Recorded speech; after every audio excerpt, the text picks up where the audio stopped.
professor Emerson, e nós vamos dar continuidade aos nossos estudos de filosofia do direito.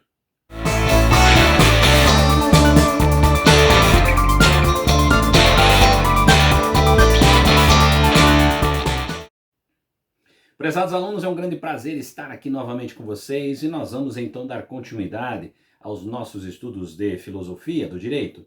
Hoje estaremos discutindo a temática O Véu de Ignorância em John Rawls. As contribuições do texto hoje são do professor Almiro Pizeta e Lenita Esteves, que vão trazer informações importantíssimas para nós conhecermos um pouco mais sobre esta temática. Vamos então ao nosso primeiro slide. A ideia da posição original é estabelecer um processo equitativo, de modo que quaisquer princípios aceitos sejam justos. O objetivo é usar a noção de justiça procedimental pura como fundamento da teoria. De algum modo, devemos anular os efeitos das contingências específicas que colocam os homens em posições de disputa, tentando explorar as circunstâncias naturais e sociais em seu próprio benefício. Com esse propósito, assumo que as partes se situam atrás de um véu de ignorância. Elas não sabem como as várias alternativas irão afetar o seu caso particular, e são obrigadas a avaliar os princípios unicamente com base nas considerações gerais. Supõe-se, então, que as partes não conhecem certos tipos de fato. Em primeiro lugar, ninguém sabe qual é o seu lugar na sociedade, a sua posição de classe ou seu status social. Além disso, ninguém conhece a sua sorte na distribuição de dotes naturais e habilidades, sua inteligência e força. John Rawls, então, ele vai trazer basicamente essa relação da sua compreensão dentro de uma perspectiva filosófica sobre a relação do direito, sobre a concepção de como ele interpreta essa vertente do direito, trazendo efetivamente análises críticas a partir de toda uma relação estabelecida dentro de um contexto geral, dentro dessa relação de como se constituem as normas, como ela se aplica, como é o pensamento, como são os processos evolutivos dentro dessa relação jurídica. Vamos então ao nosso próximo slide. Também ninguém conhece a sua concepção do bem, as particularidades de seu plano de vida racional, e nem mesmo os traços característicos de sua psicologia, como por exemplo a sua aversão ao risco ou sua tendência ao otimismo ou ao pessimismo. Mais ainda, admito que as partes não conhecem as circunstâncias particulares de sua própria sociedade. Ou seja, elas não conhecem a posição econômica e política dessa sociedade, ou o nível de civilização e cultura que ela foi capaz de atingir. As pessoas na posição original não têm informação sobre a qual geração pertencem. Essas restrições mais amplas impostas ao conhecimento são apropriadas, em parte porque as questões da justiça social surgem entre gerações e também dentro delas, por exemplo, a questão da taxa apropriada de poupança de capital e da conservação de recursos naturais e ambientais. Aqui a gente pode perceber que a própria questão da leitura de John Rawls dentro dessa relação é uma das questões de entender a própria sociedade, como ela se enxerga, como ela se vê dentro dessa concepção social. E aí a gente pode perceber que na realidade existe toda uma dificuldade dentro desse condicionante, que é estabelecer uma norma para o geral, porém não se conhece esse geral. Tem-se essa dificuldade de compreensão. A própria sociedade tem essa dificuldade de se compreender dentro desse contexto. E aí a gente tem efetivamente um problema muito sério, que é discutir essa perspectiva.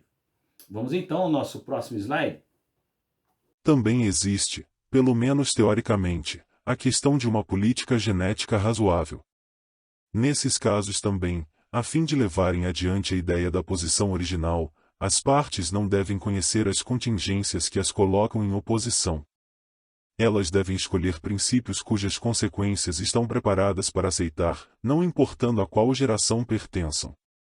Na medida do possível, o único fato particular que as partes conhecem é que a sua sociedade está sujeita às circunstâncias da justiça e a qualquer consequência que possa decorrer disso. Entretanto, considera-se como um dado que elas conhecem os fatos genéricos sobre a sociedade humana. Elas entendem as relações políticas e os princípios da teoria econômica, conhecem a base da organização social e as leis que regem a psicologia humana. Porém, em outras palavras, a própria sociedade ela segue a norma, deve seguir, existem as sanções, mas ao mesmo tempo, né, em muitos casos, pouco se compreende sobre essa relação da perspectiva da norma. E assim, efetivamente, nós temos um certo distanciamento entre a compreensão da norma e a aplicabilidade dela. Então, nesse sentido, se aplica a norma, porém, existe uma certa dificuldade em se relacionar, se inserir dentro desse contexto da norma em termos de compreensão, não em termos de respeitar a norma, mas sim a compreensão dentro desse contexto. Vamos então ao nosso próximo slide. De fato, presume-se que as partes conhecem quaisquer fatos genéricos que afetem a escolha dos princípios da justiça. Não há limites para a informação genérica, ou seja, para as leis e teorias gerais, uma vez que as concepções da justiça devem ser ajustadas às características dos sistemas de cooperação que devem regular, e não há razão para excluir esses fatos. Em vista das leis da psicologia moral, por exemplo, seria uma consideração contra uma concepção da justiça pensar que os homens não sentiriam um desejo de agir de acordo com a justiça, mesmo quando as instituições de sua sociedade a satisfizessem. Pois, nesse caso, haveria dificuldade em assegurar a estabilidade da cooperação social. Uma característica importante de uma concepção da justiça é que ela deve gerar a sua própria sustentação.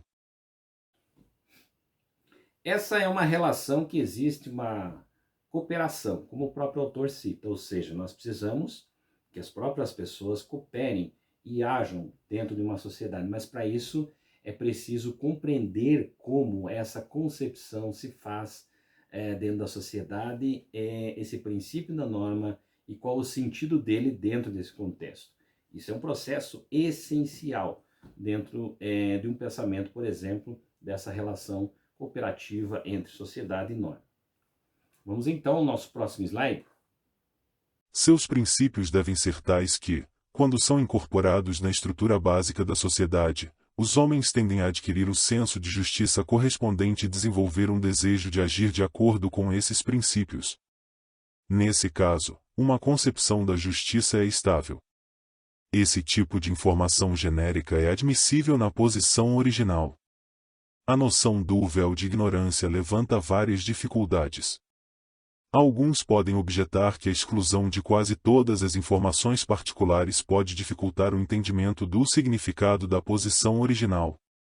Assim, pode ser útil observar que uma ou mais pessoas podem, a qualquer tempo, passar a ocupar essa posição, ou, talvez melhor, simular as deliberações que seriam tomadas nessa situação hipotética, simplesmente raciocinando de acordo com as restrições apropriadas. Ao argumentarmos a favor de uma concepção da justiça, devemos ter certeza de que ela está entre as alternativas permitidas. Aqui a gente pode efetivamente compreender, então, a forma pela qual o próprio John Rawls vai trazer para nós essa concepção, ou seja, essa relação entre a sociedade e entre a norma, essa cooperação entre o homem e a sociedade, essa cooperação entre a sociedade, a norma e o homem, que vão, em outras palavras, ter a necessidade da compreensão efetiva do que é a norma, dessa consciência, dessa relação e dessa participação dentro desse contexto. Quando falamos basicamente nesse sentido, nós estamos relacionando várias composições. O que seria essa essência desse homem, né, através de retirar efetivamente todos os conceitos pré-requisitos que estão estabelecidos para existir dentro da sociedade, mas retirando isso, você traria aquela essência pura desse homem presente na sociedade, para então efetivamente participar desse contexto, entrar dentro de todo um contingente dentro de uma sociedade com suas regras, normas estabelecidas. A todos vocês, espero que tenha contribuído para conhecer um pouquinho mais sobre esta temática. E nos encontramos no nosso próximo vídeo. Se você gostou do vídeo, deixe seu like.